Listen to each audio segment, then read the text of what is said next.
Hello friends, welcome to Johnny talks. तो आज की इस वीडियो में दोस्तों हम डिस्कस करेंगे बहुत ही इंपॉर्टेंट क्वेश्चन जो कि पॉलिटी, हिस्ट्री और जियोग्राफी से संबंधित जो हैं वो रहने वाले हैं। आज की इस वीडियो में दोस्तों हम 40 प्लस बहुत ही महत्वपूर्ण क्वेश्चन जो हैं वो डिस्कस करेंगे। तो चलिए शुरू करते हैं आज की इस वीडियो को। इससे पहले दोस्तों आपको मैं बता दूं, HRTC कंडक्टर एग्ज़ाम के लिए दोस्तों ये जो हमारी क्लास है वो 22वीं क्लास है। अगर इससे पहले की 21 क्लासेज आपने नहीं देखी हैं तो आप हमारे चैनल की प्लेलिस्ट में जाकर देख सकते हैं और अपनी तैयारी को बूस्टअप कर सकते हैं। बाकी दोस्तों ये जो क्लास है ये अन्य एग्ज़ाम के लिए भी काफ़ी हेल्पफुल होगी। जो HPSSC के अदर एग्ज़ाम हैं उनके लिए भी काफ़ी हेल्पफुल रहने वाली है। अगर आप इस वीडियो की PDF पाना चाहते हैं तो आप हमारे टेलीग्राम चैनल को ज्वाइन कर सकते हैं, जिसका लिंक आपको डिस्क्रिप्शन में मिल जाएगा। वहाँ पर आपको कोई भी नई अपडेट या फिर पोल के रूप में क्वेश्चन और जो PDF वगैरह है वो आपको प्रोवाइड करवा दी जाती हैं। तो चलिए शुरू करते हैं फर्स्ट क्वेश्चन से। फर्स्ट क्वेश्चन है, a uniform civil code mentioned in the directive principle of state policy ensure. तो आपको बताना है राज्य के नीति निर्देशक सिद्धांतों में वर्णित जो समान नागरिक संहिता है दोस्तों वो क्या सुनिश्चित करती है। तो ऑप्शन है national security, national integration, economic equality या फिर नन ऑफ दीज। तो दोस्तों जो यूनिफॉर्म सिविल कोड है पहले इसकी हम बात कर लेते हैं। तो दोस्तों जो समान नागरिक संहिता है इसका भारतीय संविधान में वर्णन है आर्टिकल 44 में, जो कि दोस्तों आता है जो राज्य के नीति निर्देशक सिद्धांत है इनके अंतर्गत आता है। तो दोस्तों ये वर्णन करता है, ये सुनिश्चित करता है दोस्तों संविधान सरकार को ये निर्देश देता है कि आप राज्य में, जैसे पॉलिटिकल टर्म में दोस्तों देश को राज्य कहा जाता है, तो राज्य में दोस्तों आप जो समान नागरिक संहिता है उसको लागू करें। तो समान नागरिक संहिता क्या है दोस्तों, तो सभी धार्मिक समुदायों के लिए दोस्तों एक ही नियम कानून बनाना वो यूनिफॉर्म सिविल कोड के अंतर्गत आता है। तो दोस्तों इसका जो राइट आंसर होगा वो होगा नेशनल इंटीग्रेशन यानी कि राष्ट्रीय एकता। ऑप्शन बी इसका राइट हो जाएगा। नेक्स्ट है, who held the office of the vice president of India for 2 consecutive terms. कौन भारत के उपराष्ट्रपति के पद पर लगातार 2 अवधि तक रहे थे। तो दोस्तों आपको पता होना चाहिए कि भारत के जो प्रथम उपराष्ट्रपति थे वो कौन थे। तो वो थे दोस्तों डॉक्टर सर्वपल्ली राधाकृष्णन। तो ऑप्शन इसका जो सी है वो सही हो जाएगा, डॉक्टर सर्वपल्ली राधाकृष्णन। और दोस्तों यही वो व्यक्ति थे जो भारत के उपराष्ट्रपति के पद पर लगातार 2 अवधि तक रहे थे। बाकी कोई भी दोस्तों व्यक्ति जो है वो लगातार यानी कि 2 टर्म जो है वो उपराष्ट्रपति के पद पर लगातार 2 टर्म नहीं रहा है। तो ये कब कब तक रहे थे दोस्तों, तो ये रहे थे दोस्तों कब तक रहे थे, तो ये रहे थे 1952 से लेके दोस्तों 57 तक, और 57 से लेके दोस्तों 62 तक दोस्तों ये वाइस प्रेसिडेंट रहे थे, और 62 में दोस्तों ये फिर प्रेसिडेंट बन गए थे। नेक्स्ट क्वेश्चन है, the council of minister is collectively responsible to which of the following. तो आप सभी को पता होगा दोस्तों जो डॉक्टर राधाकृष्णन थे दोस्तों ये पेशे से एक शिक्षक थे, और 5 सितंबर को दोस्तों इनके जन्मदिवस पर ही जो शिक्षक दिवस है वो मनाया जाता है। नेक्स्ट है, the council of minister is collectively responsible to which of the following. तो जो आपको पूछा गया है जो मंत्रिपरिषद होती है दोस्तों वो सामूहिक रूप से किसके प्रति उत्तरदायी होती है। तो ये उत्तरदायी होती है दोस्तों लोकसभा के। तो ऑप्शन इसका सी जो है वो सही हो जाएगा, लोकसभा के प्रति दोस्तों ये उत्तरदायी होती है। आर्टिकल दोस्तों 75.3 इसका भाग है, उसमें बताया गया है जो लोकसभा है दोस्तों वो कलेक्टिवली रिस्पॉन्सिबल है किसके, तो लोकसभा के। नेक्स्ट क्वेश्चन है, who was the first foreign minister of free India. तो आपसे पूछा गया है दोस्तों स्वतंत्र भारत के प्रथम विदेश मंत्री कौन थे। तो दोस्तों आपको ज्ञात होगा जो प्रथम प्रधानमंत्री थे भारत के वो कौन थे, वो थे जवाहरलाल नेहरू। और उसमें दोस्तों जो विदेश मंत्रालय था वो भी प्राइम मिनिस्टर के पास था। तो ऑप्शन इसका ए जो है वो सही हो जाएगा, जवाहरलाल नेहरू इसका राइट आंसर हो जाएगा। नेक्स्ट क्वेश्चन है, Japan parliament is known as. तो दोस्तों 1-2 दिन पहले की जो वीडियो थी मैंने उसमें आपको बताया था कितने 4-5 देशों की संसद के नाम के बारे में मैंने आपको बताया था। जो जापान की संसद है इसका नाम है डाइट। तो ऑप्शन इसका ए जो है वो सही हो जाएगा। बाकी शोरा जो है वो है अफगानिस्तान की। युआन जो है दोस्तों ये करेंसी है किसकी, चाइना की। तो वैसे उसकी टर्म है युआन दोस्तों, वैसे जो चाइना है उसकी करेंसी का नाम है रेन मिनवी। और दोस्तों आपके लिए क्वेश्चन है, जितनी भी महत्वपूर्ण जो क्वेश्चन पूछे जाते हैं दोस्तों, जैसे पार्लियामेंट से कौन किसकी पार्लियामेंट है, किसका नाम है, तो जो भी इंपॉर्टेंट आपको लगता है तो आप कमेंट करके बता दीजिए। देखते हैं आपको इसके बारे में कितनी नॉलेज है। नेक्स्ट है, what is the fix strength of Rajya Sabha. Rajya Sabha के स्थायी सदस्य कितने हैं। तो दोस्तों जो राज्यसभा है इसके जो स्ट्रेंथ है वो फिक्स स्ट्रेंथ कितनी है, तो वो है मैक्सिमम 250। तो ऑप्शन इसका डी जो है वो सही हो जाएगा, 250 इसका राइट आंसर हो जाएगा। लेकिन दोस्तों वर्तमान में 245 व्यक्ति ही इसके चुने गए हैं। और मैं आपको बता दूं दोस्तों जो राज्यसभा है इसमें दोस्तों जो 12 सदस्य हैं, 12 सदस्य जो है दोस्तों वो राष्ट्रपति के द्वारा नॉमिनेट किए जाते हैं और बाकी जो है दोस्तों उनका चुनाव होता है, जैसे जो स्टेट और यूनियन टेरिटरीज हैं उनके द्वारा दोस्तों इनका जो चुनाव है वो किया जाता है। नेक्स्ट है first female speaker of Lok Sabha is, तो आपसे पूछा गया है लोकसभा की प्रथम महिला स्पीकर कौन है दोस्तों, कौन थी, सॉरी, जो लोकसभा की प्रथम महिला स्पीकर थी वो कौन थी, तो उसका नाम आपको बताना है। ऑप्शन है मीरा कुमार, विजय लक्ष्मी पंडित, सुचेता कृपलानी या फिर इनमें से कोई नहीं। तो जो फर्स्ट फीमेल स्पीकर थी लोकसभा की वो थी दोस्तों मीरा कुमार। ऑप्शन ए जो है वो इसका राइट आंसर हो जाएगा। ये 15वीं लोकसभा की दोस्तों 15वीं लोकसभा की स्पीकर थी दोस्तों। 15वीं लोकसभा कब हुई थी, तो 2009 से लेकर दोस्तों 2009 से लेकर जो 2014 तक की लोकसभा थी वो थी 15वीं लोकसभा और वर्तमान में जो चली है दोस्तों वो है 17वीं लोकसभा, जिसके अध्यक्ष कौन है, वो है ओम बिड़ला जी।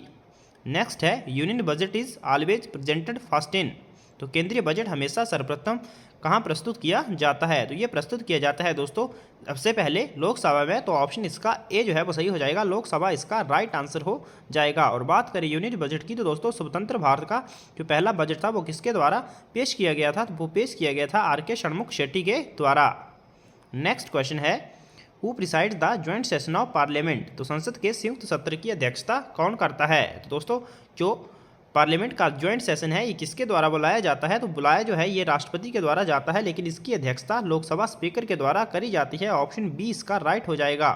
और बुलाने की बात करें दोस्तों तो आर्टिकल 108 के तहत दोस्तों जो ज्वाइंट सेशन है ये बुलाया जाता है। नेक्स्ट है a bill presented in the parliament becomes an act after, तो संसद में प्रयुक्त विधेयक जो है वो एक कानून बन जाता है, तो कब दोस्तों, तो संसद में जो प्रस्तुत एक विधेयक होता है वो कानून कब बनता है, तब दोस्तों जब उसे दोनों जो सदन है उसकी स्वीकृति जो है वो यानी कि दोनों सदनों से वो पास हो जाता है और उसके बाद अंतिम में दोस्तों जो राष्ट्रपति होते हैं उस पर अपना साइन कर देते हैं, तब वो एक विधेयक कानून बन जाता है। तो ऑप्शन इसका डी जो है वो सही हो जाएगा, प्रयुक्त में से कोई नहीं, क्योंकि इसका राइट आंसर होना था यहाँ पे लिखा जैसे अध्यक्ष की स्वीकृति के बाद, तो वहाँ पर होगा राष्ट्रपति की स्वीकृति के बाद या फिर राष्ट्रपति के हस्ताक्षर करने के बाद। नेक्स्ट क्वेश्चन है which one of the following is the largest committee of the parliament, निम्नलिखित में से कौन सी संसद की सबसे बड़ी समिति है, तो संसद की जो सबसे बड़ी समिति है उसका नाम है दोस्तों, कौन सी कमेटी है, तो वो है कमेटी ऑफ एस्टीमेट। तो ऑप्शन इसका ए जो है वो सही हो जाएगा, प्राक्कलन समिति इसका राइट आंसर हो जाएगा। तो इसमें दोस्तों 30 सदस्य हैं और जो तीनों 30 के 30 सदस्य जो है दोस्तों वो लोकसभा से होते हैं।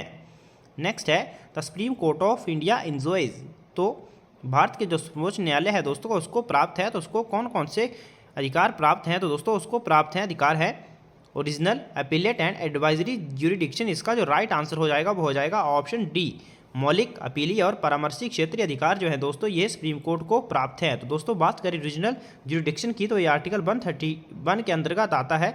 जो अपीलेट है दोस्तों ये आता है आपका 132 और 133 के अंतर्गत आता है, और जो एडवाइजरी ज्यूरिडिक्शन है ये आती है आर्टिकल 143 के अंतर्गत। जो सुप्रीम कोर्ट है वो जो प्रेसिडेंट होते हैं उनसे दोस्तों परामर्श या फिर सलाह जो है वो ले सकता है।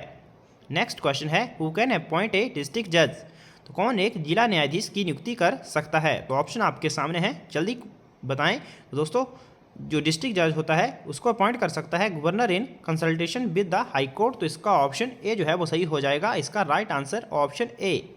नेक्स्ट क्वेश्चन है the chief minister is appointed by, तो मुख्यमंत्री जो है वो नियुक्त होता है, तो किसके द्वारा नियुक्त होते हैं दोस्तों मुख्यमंत्री, तो ये होते हैं दोस्तों गवर्नर के द्वारा, राज्यपाल के द्वारा। ऑप्शन इसका बी जो है वो राइट आंसर हो जाएगा, राज्यपाल।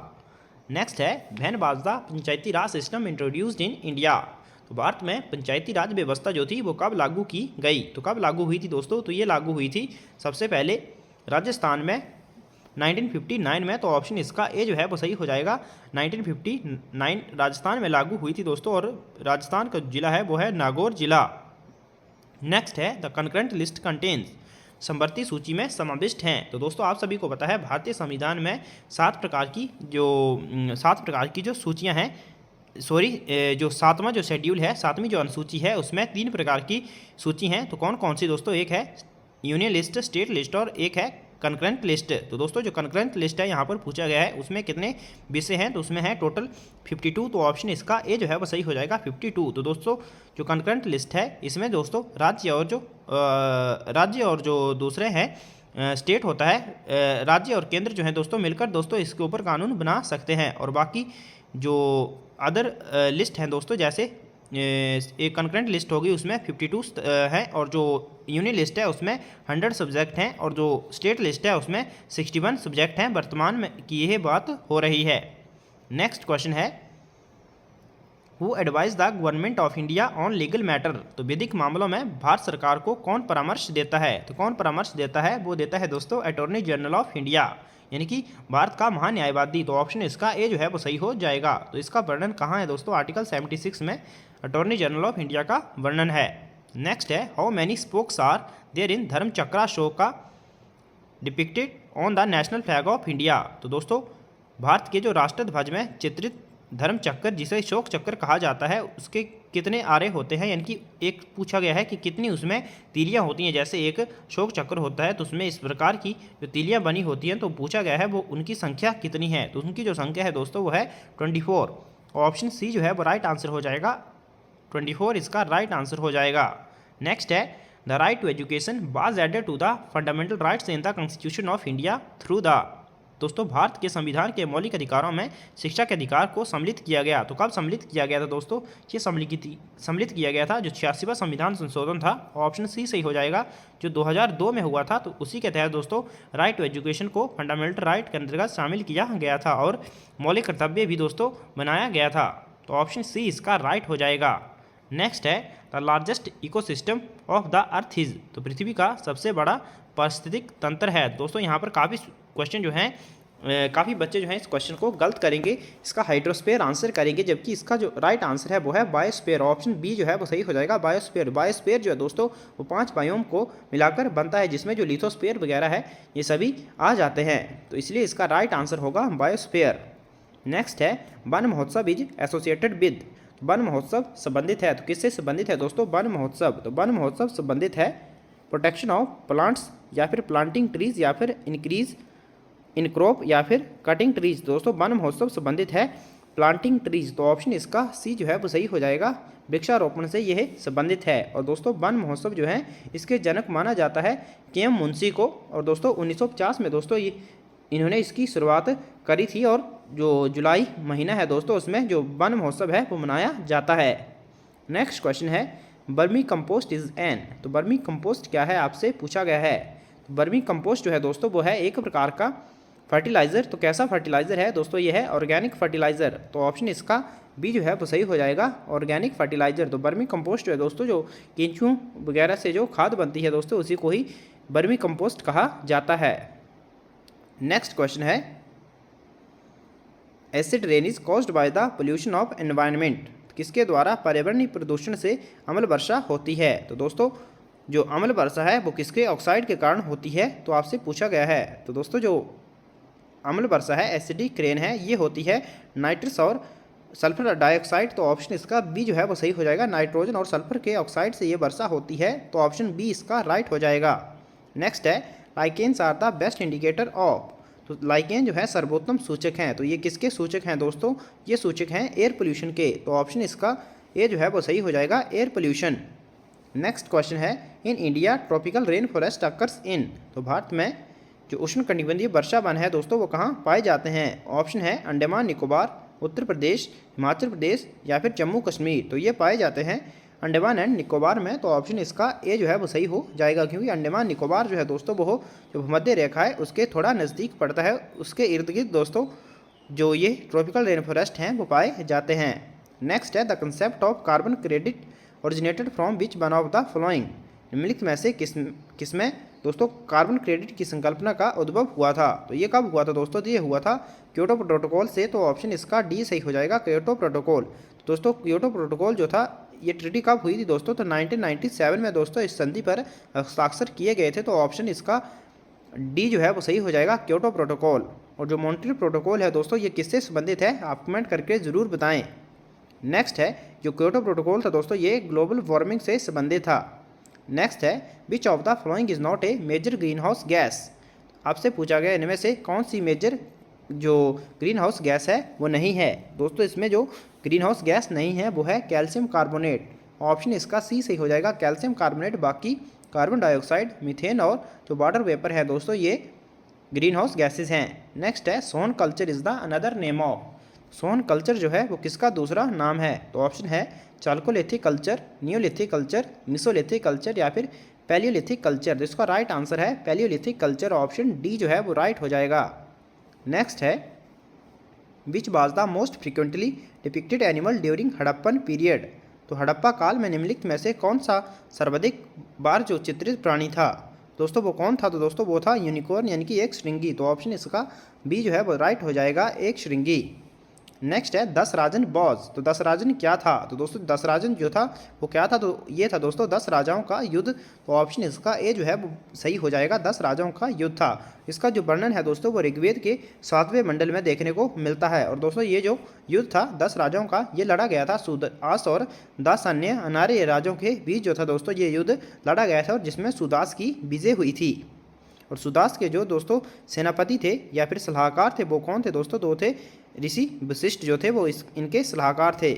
नेक्स्ट है उपनिषद आर बुक्स ऑन। तो उपनिषद पुस्तकें हैं। तो दोस्तों उपनिषद जो है ये पुस्तकें हैं फिलॉसफी की। तो ऑप्शन ए जो है वो राइट हो जाएगा, उपनिषद जो पुस्तकें हैं वो हैं दर्शन शास्त्र की। नेक्स्ट है हु फाउंडेड पाटलिपुत्रा।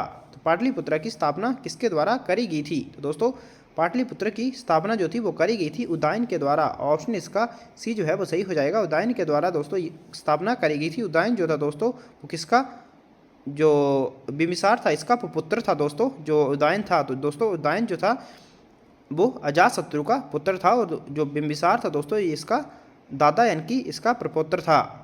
नेक्स्ट जो है, और जो ये जो वंश था दोस्तों, जो बिम्बिसार जो था, बिम्बिसार ने कौन से वंश की स्थापना करी थी? तो हर्यक वंश की स्थापना दोस्तों बिम्बिसार के द्वारा करी गई थी। नेक्स्ट है the sacred books of Jain are called. Jain धर्म की जो पवित्र पुस्तकें हैं उनको क्या कहा जाता है? अंक, पर्व, उपमंग या फिर नन ऑफ दीज। तो ये कहा जाता है अंक। तो ऑप्शन इसका ए जो है वो सही हो जाएगा, अंक। नेक्स्ट है Gandhara school of art came into existence in. जो गंधारा कला शैली है दोस्तों वो कब अस्तित्व में आई थी? तो आपसे पूछा गया है। तो गंधार कला शैली जो है ये अस्तित्व में आई थी दोस्तों महायान संप्रदाय में। तो ऑप्शन इसका डी सही हो जाएगा, महायान संप्रदाय। नेक्स्ट है Chandragupta Maurya is said to have spent his last year in south India at a place called. Chandragupta ने अपने अंतिम वर्ष दक्षिण भारत के किस स्थान पर गुजारे थे? आपसे पूछा गया है। ये स्थान था दोस्तों, इसका नाम है श्रवण बेलगोला। तो ऑप्शन इसका बी जो है वो सही हो जाएगा, श्रवण बेलगोला इसका राइट आंसर हो जाएगा। तो दोस्तों चंद्रगुप्त मौर्य ने अपने जीवन के अंतिम वर्षों में दोस्तों जैन धर्म को अपना लिया था, और वह जैन भिक्षु जो था वो भद्रभाव उनके साथ दोस्तों कर्नाटका चले गए थे और श्रवणबेलगोला नामक स्थान पर रहा करते थे। नेक्स्ट है the Dhamma propagated by Ashoka was. तो अशोक द्वारा प्रचारित धम्म क्या था? तो दोस्तों ये था दोस्तों बौद्ध धर्म का एक सिद्धांत। तो ऑप्शन इसका बी जो है वो सही हो जाएगा, द टेनेंट ऑफ बुद्धिज्म इसका राइट आंसर हो जाएगा। नेक्स्ट है the capital of Satavahana was located at. सातवाहनों की राजधानी कहाँ स्थित थी? तो दोस्तों जो सातवाहन राज्य था इसकी जो स्थापना करी गई थी वो किसके द्वारा? तो दोस्तों इसकी स्थापना सिमुक के द्वारा करी गई थी, और उनकी जो राजधानी थी दोस्तों वो थी पैठन। ऑप्शन इसका बी जो है वो सही हो जाएगा, पैठन, या फिर कई जगह आपको प्रतिष्ठान भी देखने को मिलेगा। नेक्स्ट क्वेश्चन है जीरो वाज इन्वेंटेड बाय। शून्य की खोज किसने की थी? तो दोस्तों शून्य की खोज करी गई है दोस्तों एक अनोन इंडियन के द्वारा। तो ऑप्शन इसका डी सही हो जाएगा, एक अज्ञात भारतीय इसका राइट आंसर हो जाएगा। नेक्स्ट है who were first kings to issue gold coin in India. तो भारत में स्वर्ण सिक्कों को जारी करने वाले प्रथम राजा कौन थे? दोस्तों जो भारत में पहली बार गोल्ड कॉइन इशू हुए थे वो हुए थे इंडो ग्रीक्स के द्वारा। ऑप्शन इसका बी जो है वो सही हो जाएगा, इंडो ग्रीक इसका राइट आंसर हो जाएगा। नेक्स्ट और अंतिम क्वेश्चन है इस वीडियो का, Charak was the famous court physician of. Charak किसके दरबार के सुप्रसिद्ध औषधि शास्त्र था? तो दोस्तों चरक जो था वो किसके दरबार में रहता था? आपसे पूछा गया है, और ये एक फेमस दोस्तों कोर्ट फिजिशियन था।